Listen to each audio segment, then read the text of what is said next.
Steve against the big trophy, next to the big trophy that we're going to win. Yep. So we're in the check-in process now. And we've got 2 stops to make. Oh, we got a color choice? Oh, God, that's going to be tough. Beautiful.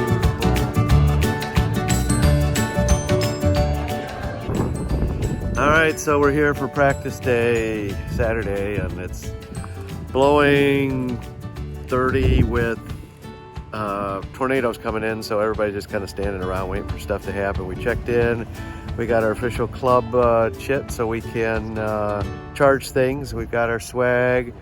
Now we've seen Lee, we've seen Eduardo, we've seen, the star sightings are just everywhere here. So it is a star-studded sailing event, and I don't know that we'll get out today because it's supposed to go up to gusts of 40 and 50 and things like that. So it is what it is, but we're here, it's happening, and Amy's getting in the spirit. She's got to do some setup on her boat. She's got a new compass, so she's got to put that on. And we wait and see what happens. The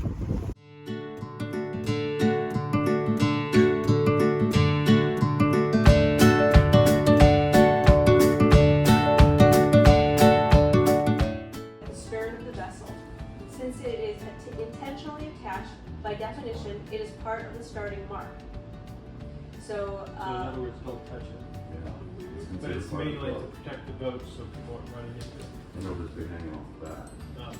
so Rule 31 applies to the protection buoy and its attachment apparatus.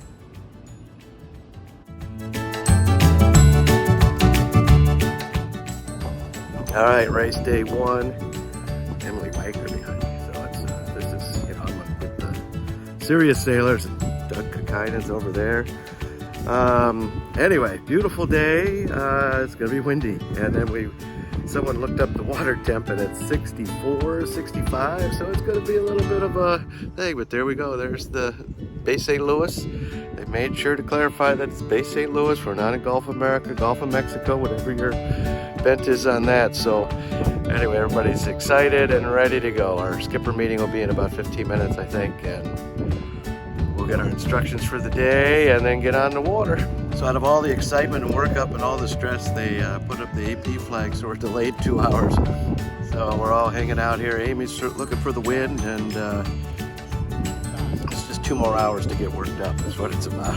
It does look pretty nasty out there. And even the good sailors are like, oh, hope I can make it. And it's like, well, what hope does that leave for us? But we'll do our best, right? Yeah. Dominating.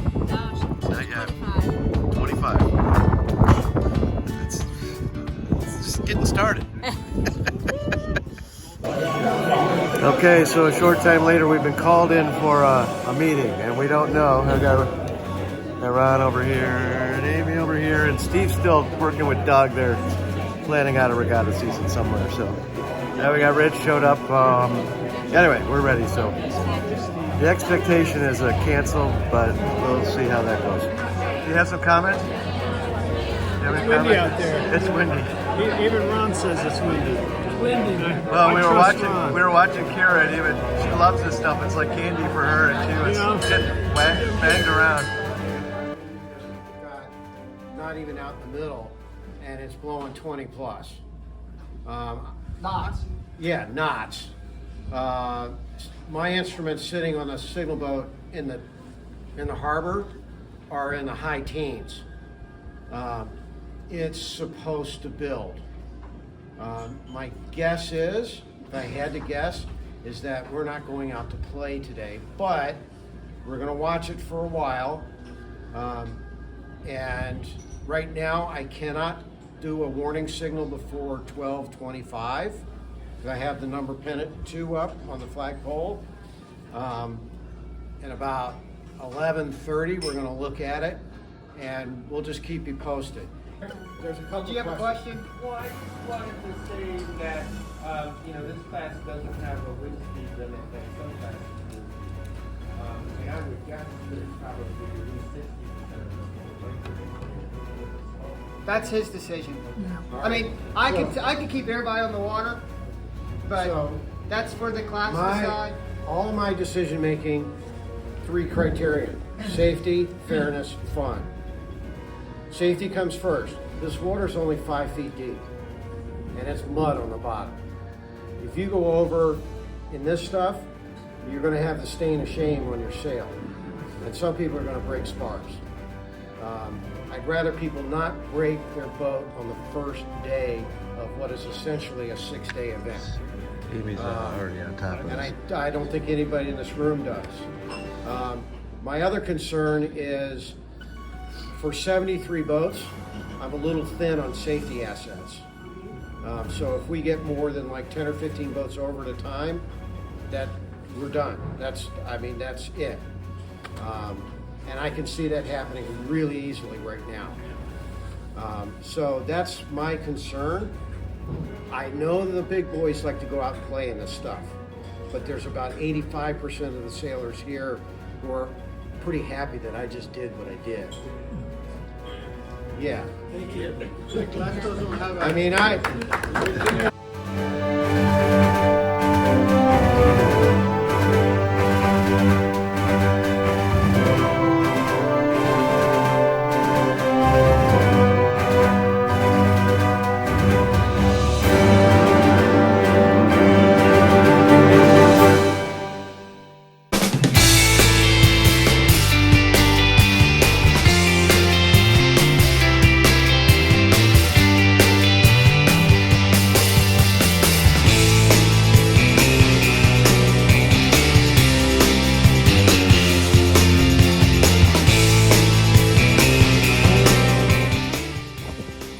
The rush is on. We are going out. And everybody is set to go. Look at that boat.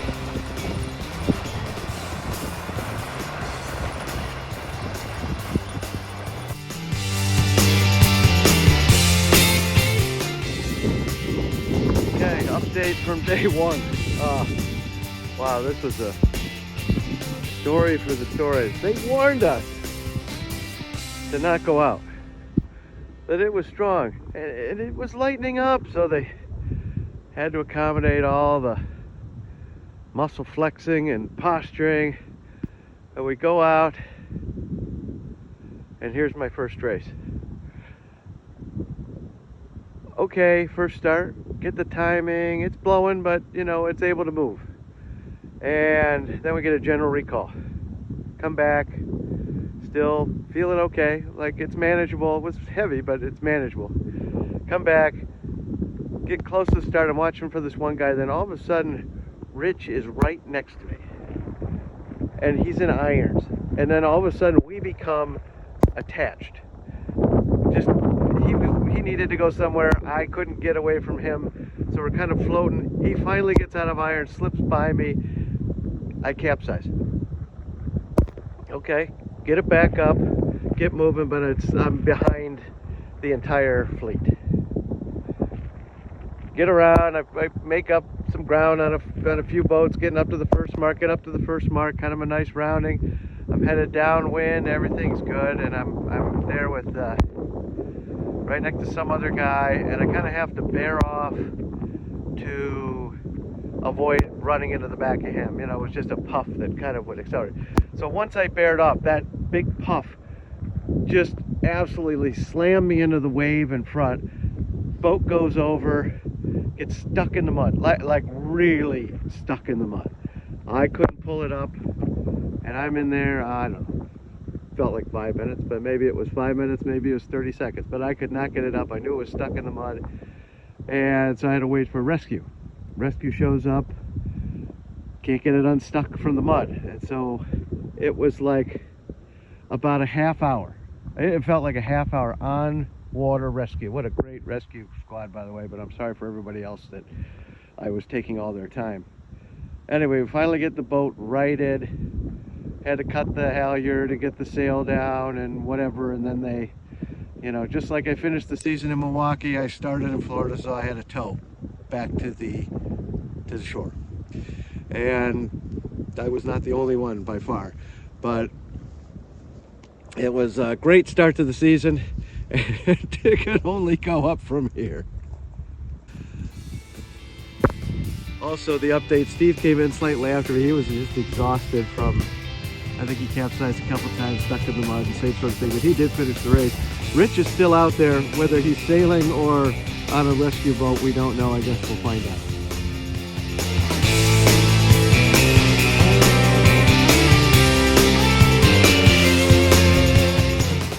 Yeah, okay, we put Until the gentleman from Guatemala came and helped try to right my boat that was completely turtle. Back was suspended in the water. You can see a gap. And he couldn't. He climbed up on there like a champion. He had his legs up there just like I was supposed to. But he couldn't budge it. So we need a little bit of power boat coming by and helping us out. We had 3 rescue boats. So Well, you know, win we most put in rescue boats. action. I only had 2. So I only had 2 rescue boats. And Steve had none, so maybe he's the winner. Finish that first one.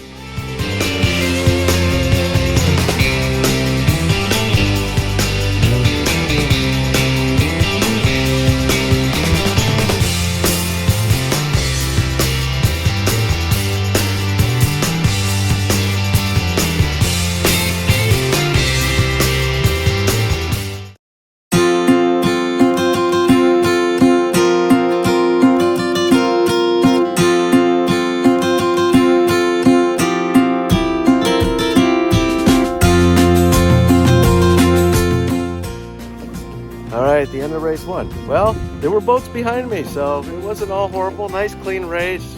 Halfway decent start. We'll see where the place is, but yeah, it was doing okay, then it died, and I was worried I was going to get passed by 20 boats at the finish because I couldn't move. But luckily, the current helped me or something. Anyway, Steve and I were neck and neck at the upper mark, and then he got in a tussle. So maybe he finished behind me, maybe he beat me, I don't know, but I kind of lost track of him. And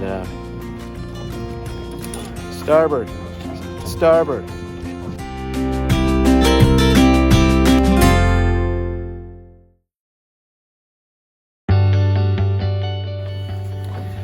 All right, quick update. There has been no race 2. They postponed immediately, and then we have just been floating around, having lunch and snacks and chatting with each other and talking about all the ins and outs of the last race.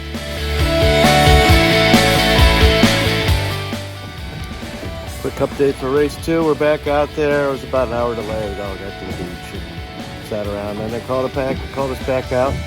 The weird thing is that now it's the sea breeze, so you can see the bridges behind me. So we're absolutely the opposite way out in the bay. Anyway, right now it's still awfully light, but we'll see what happens. All right, end of race 2 update. I got lost because we totally switched it around, so I didn't have my landmarks, and I think I probably traversed the course 5 times. Anyway, not last, but not a very good finish. So, oh well, we'll reset, try again. Race 3 after an hour or so delay. Waiting for the wind to come up. Let's get our interview from our top racer in the fleet. Morning. Yeah, we got you. There we go. All right, what's your strategy for the day? Boat speed. Boat speed. So way to go. I'm gonna try to go faster than everyone else, and hope I'm going in the right direction. Okay. The direction is usually my biggest problem. Yeah. I go different directions. All right. Okay, there you heard it. That's from the champ.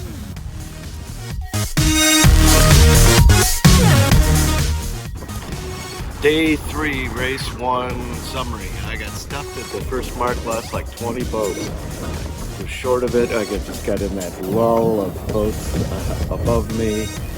And whatever, didn't go over far enough. But other than that, it wasn't bad. I used the compass, kept on the track that I wanted, and I got there in a decent amount of time. But I just didn't time everything quite right. So, it is what it is. All right, day 3, race 2 analysis. That sucked. I'm going to rename the channel Wrong Way Johnny.